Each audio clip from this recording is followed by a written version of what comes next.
think as quarterbacks, we don't count the plays. We make the plays count. Whatever plays we get, we are thankful for them, and we just make them count, whether they're against the first-string defense or Baldwin Wallace JVs. Every scrap we get. The Browns training camp has turned into straight-up reality TV, and Shedeur Sanders is the headline act. The so-called calm before the season has exploded into pure chaos, and it's all because Coach Kevin Stefanski thought it'd be cute to make Shadur observe greatness instead of actually being it. Now, Cleveland's got sideline tension, locker room whispers, and a full-blown quarterback civil war brewing under those orange helmets. Did Stefanski seriously just pick a fight with the wrong Sanders? Because this one might blow up louder than the Johnny Manziel era ever did. Bill Musgrave, the quarterback coach, didn't just speak his mind, he detonated it. The man came in with a flamethrower, torching the Browns quarterback room from Lake Erie all the way to the locker hallway. He didn't drop a comment, he dropped a bomb. What was supposed to be a calm football discussion turned into a full-on rebellion disguised as coaching feedback. And let's talk about Stefanski, the smiling mastermind behind the madness. Somehow he's turned development into a comedy show, ignoring the one player the fans actually want to see. It all kicked off when the Browns camp started looking like the real quarterbacks of Cleveland. Instead of sharing the spotlight, Stefanski gave Gabriel every single first-team rep, like a kid who refuses to share his favorite toy. Meanwhile, Shedeur Sanders, the most hyped rookie since people still believed Baker Mayfield was the future, was left standing on the sidelines like a forgotten star waiting for his cue. Sanders has been getting sabotaged. We know that already. I pre-warned you guys years in advance, but I guess I'm the one who lost my noggin. But I came out with real receipts about Shadur not just getting sabotaged, but deliberately being in a situation of dereliction of duty, meaning the coaches. They came down. And that's when Musgrave snapped. He didn't just disagree. He erupted. He straight up said Shadur could take on any challenge thrown his way, whether it's first team, second team, or a bunch of angry linebackers trying to crush him into the turf. This man's message was clear. Stop babying Dylan and unleash Shadur. Musgrave didn't just say Shadur was ready. He declared it like gospel. He made it clear that this kid isn't just prepped, he's overqualified. Shadur's been grinding like a man training for the Super Bowl, while the coaching staff treats him like some unpaid intern hoping to get a desk someday. The disrespect is unreal. According to Musgrave, Stefanski keeping Shadur on the sidelines isn't a development plan. It's practically a football crime. Every part of Shadur's game has skyrocketed. Accuracy sharp enough to slice through coverage, poise that doesn't crack, arm strength that turns heads, and a confidence that can't be faked. He's got everything you'd ever want in a quarterback. Well, unless your name happens to be Gabriel. And here's the truth. This isn't just about reps. It's about ego. It's about politics. It's about a head coach who seems allergic to admitting he might have made the wrong call. When your own quarterback coach starts sounding like he's about to file a motion in quarterback court, you know the drama's gone nuclear. But Musgrave didn't stop at he's ready. Oh no, he went full hype preacher mode. He called out Shadur's freak-level work ethic, his laser focus, and his unshakable calm under pressure. The man practically turned the meeting into a sermon about football destiny. You could almost picture Stefanski sweating bullets through his headset as Musgrave lifted Shedeur up like he was the chosen one to break the Browns' cursed quarterback cycle. He painted him as a 4 a.m. machine, up early, studying film, lifting weights, meditating, and carrying Cleveland's entire football hope on his back. Quarterback coach Bill Musgrave is trying to put all the rumors to bed and the truth surrounding around Shedeur Sanders and his availability at Cleveland Browns practices. Now, we've got all kinds of reports and all these insiders getting all this information and they're putting it out there and we're talking about it. Now, we know longtime Cleveland host of ESPN, Tony Rizzo, has been very boisterous about how they're handling Shedeur Sanders in Cleveland. And Tony Rizzo is digging deep, and Tony Rizzo just wants answers like everybody else. While Gabriel's over there tossing safe little passes like he's playing darts with a blindfold on, Shedeur Sanders is out here turning every single practice into a full-on NFL audition. According to Musgrave, it's wild. You're telling me the guy who trains like a Navy SEAL can't get a single rep with the first team? That's not football logic. That's favoritism at its finest. Stefanski's acting like Gabriel's confidence is some fragile museum artifact that needs to be handled with gloves, while Shedeur's just standing there burning daylight and waiting for a real shot to prove he's the truth. And Stefanski's excuse? Oh, it's comedy gold! He keeps saying this is all part of a developmental plan. Yeah, right! A plan that somehow only develops one player while the other learns humility from the bench. What kind of plan is that?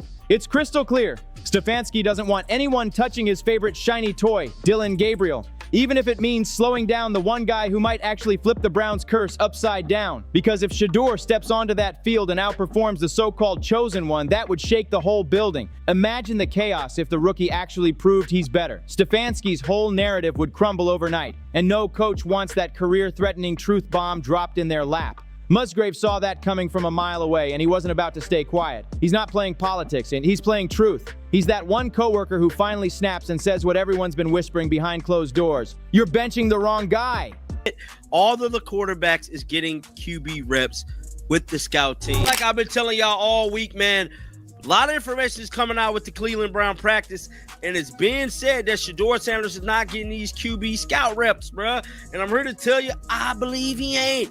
Now, quarterback coach Bill Musgrave has forced his hand into the matter because he just spoke to reporters moments ago, pretty much explaining that, you know what, all of... Now the Browns fan base has turned into a full-blown detective squad. People are dissecting practice footage like it's the Zapruder film, freeze-framing throws, zooming in on pocket presence, and debating who really deserves QB1. Cleveland has gone conspiracy mode, and Stefanski's PR team probably needs a week off just to catch their breath. The funniest part? Musgrave didn't even need to exaggerate a thing. Shedur's game speaks loud enough for itself, and everyone in that building knows it. Shedeur Sanders has been grinding like a machine. The man's work ethic makes gym rats look lazy. While other players are just counting down the days till preseason, Shedur's out here counting completions, perfecting routes, and figuring out exactly how to make the coaching staff regret ever doubting him.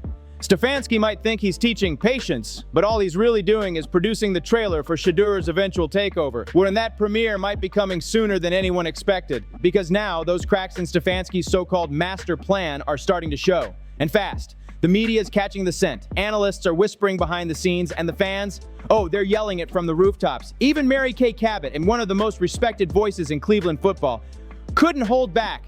After watching Shadur in training, she didn't just compliment him, she basically crowned him QB1. She praised his accuracy, his mechanics, his arm angles, his poise, everything that screams starter material. The exact stuff a coach should have noticed before alienating half the city. And that's what makes this mess so wild. Shedur's not just another promising rookie. He's different. His passes don't just land where they're supposed to. They cut through defenses like surgical strikes. When you're hitting those kinds of throws under pressure, the conversation stops being about potential and turns into, what are we even waiting for? Mary Kay didn't mince words either. She said it straight. There's no realistic scenario where Dillon Gabriel outplays Shadur. Not in red zone drills, not in pocket work, not even on his best day with the wind at his back. You can already hear the excuses loading up in Stefanski's post-game playbook, Money. The timing was off. Scout team reps. Officially, the offensive quarterback coach of the Cleveland Browns, Musgrave, did a press conference on the other day addressing that situation. It was put out by ESPN Radio, Tony Grossman. Well, I promise you this how it happened. Andrew Berry, the GM of the Cleveland Browns, heard and saw that report, and he went to Kevin Stefanski to tell one of his staff members. The receivers dropped passes, but deep down, everyone knows the truth. The wrong quarterback's holding the clipboard. It's early in camp, they say. Sure, Kevin. Keep telling yourself that. But even the most loyal Dillon Gabriel defenders are starting to lose faith fast. Tony Grossi, never one to sugarcoat, finally said what the whole city's been whispering. This experiment is a disappointment. Dillon was supposed to be the calm, accurate leader, the steady hand guiding the Browns into a new era. Instead, he's out there missing open targets like he's aiming for invisible receivers. Every misfire is another red flag waving over Stefanski's trust the process mantra. Tony didn't hold back either. He straight up said Dillon's rhythm is gone, his timing's off, and it's wrecking the entire offensive flow. When your quarterback can't hit the mark, the offense collapses. And when the offense collapses, the fans explode. And in Cleveland, that fuse burns fast. Now picture Stefanski sitting on the sideline, arms crossed, acting like it's all part of some genius 4D chess plan. Please, in reality, it looks more like a bad poker bluff gone wrong. Everyone sees the tell, but he keeps betting big like he's holding aces, when really he's got a losing hand. Meanwhile, Musgrave's on the other end of the table looking ready to flip it over and call out the nonsense for what it is. This isn't just about one practice or one rep anymore. It's about credibility. Musgrave standing firm behind Shadur like a man who's already seen the ending and knows who the real star is. Stefanski, though, He's clinging to a decision that feels way more personal than professional, and it shows.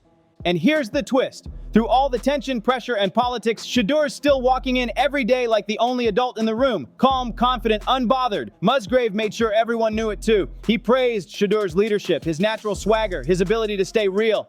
No scripted speeches, no fake fire, just authenticity that cuts through the noise. In a league full of media-trained robots, that raw honesty hits different. And Cleveland's starting to notice.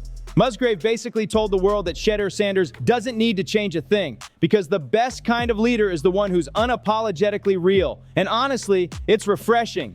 While most coaches are busy trying to turn players into robotic system guys, Musgrave's over here saying, "Let the man cook." That one line lit a fire under the whole team. And just like that, the Browns' quarterback room turned into a full-blown civil war. Only in Cleveland could having too much talent turn into a crisis. He sucked 2 years ago when Flacco threw for 2,000 yards when he had a receiver and a tight end who could catch the ball. No. So I'll go back. Coach of the year. And again, I'm not trying to defend Kevin. I've said all year long, you want to fire him, I'm not going to fight you. Like, there's enough evidence there. You want to fire him, fire him.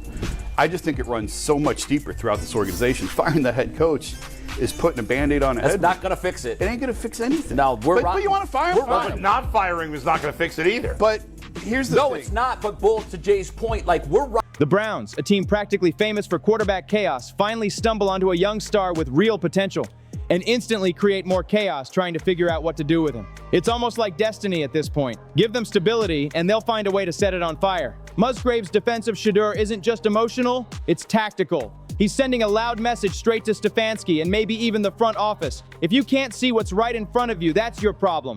And the fans? Oh, they're eating it up because nothing screams Cleveland football louder than a little internal drama wrapped in a quarterback controversy. Meanwhile, social media is losing its mind. Browns Twitter's split down the middle like a broken offensive line. Half the fan base demanding Shadur start right now, and the other half preaching patience like it's gospel.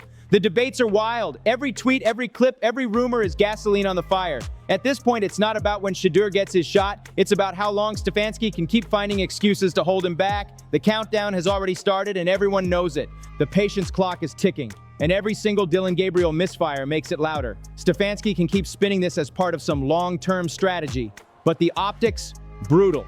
Fans don't care about developmental timelines, they care about touchdowns and wins. And right now, Shedeur Sanders looks like the result waiting to happen. The irony is almost painful. The Browns finally land a young quarterback with poise, accuracy, and confidence, and somehow the very system built to develop him is holding him back. It's like buying a Ferrari just to leave it parked in the garage because you're saving mileage. That's what Stefanski's doing with Shadur, treating a prime talent like a backup rental car. And the funniest part, the more Stefanski resists, the bigger Shedur's legend gets. Every single day he doesn't get first-team reps becomes another headline in the Free Shadur movement. Fans are picking sides. One half believes in merit, the other defends management, and stuck in the crossfire is a rookie quarterback who's simply too good to keep in the Shederoos for much longer. Let's be real. When your own quarterback coach publicly questions your decision-making, that's not just tension, that's a full-on warning shot. That's the football version of an office email that starts with, "Per my last message, it's professional shade with serious implications." First I'd tell you is the Joe trade took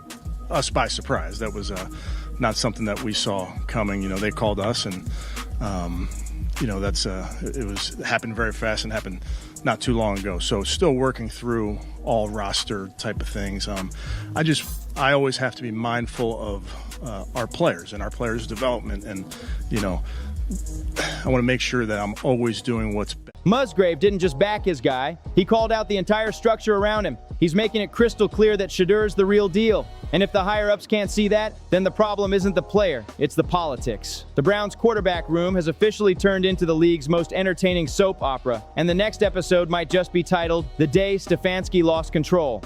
And just like that, Bill Musgrave might have accidentally sparked the Browns' most explosive storyline of the entire season. Not whether they'll win games, but whether their coaching staff can survive their own egos. The tension inside that building is so thick you could slice it with a playbook. Stefanski's out here pretending everything's calm, but everyone in Cleveland knows it's chaos behind those polite press conferences. Musgrave's doubling down, Shedur's grinding harder than ever, and the media, they're circling like sharks that smell blood and drama. This isn't a quarterback competition anymore. It's an identity crisis. Are the Browns really a team that rewards talent and hard work, or a franchise that protects comfort and hierarchy? Because right now, it sure looks like Shedeur Sanders is paying the price for being too good too soon, and the ending's writing itself. Musgrave's belief in Shedeur isn't just loyalty, it's rebellion. It's him saying loud and clear, the future's already here, and it's wearing number 2. Maybe his outburst is the push that finally forces Stefanski's hand, leading to that moment every fan's waiting for. Shadur stepping up with the first team and proving what the whole locker room secretly believes, and what Stefanski already fears. Or maybe, just maybe, it all spirals into another classic Cleveland-style meltdown, the kind of locker room storm that turns every headline into a cliffhanger. Because let's face it, no team does drama quite like the Browns. Every year they find new ways to turn potential into pure chaos, and somehow it's impossible to look away. So here's the question that every Browns fan's been asking. Is Kevin Stefanski protecting a plan or protecting his pride? Because the way this is going, one of them's about to break, and when it does, the other's going to look like the smartest guy in the building. Either way, Cleveland's got itself another must-watch saga. The Browns don't do boring, they do drama. And thanks to Bill Musgrave lighting that spark, the quarterback room just became the hottest show in football. Don't forget to like, subscribe, and share for more wild stories just like this one. And we'll see you on the next one.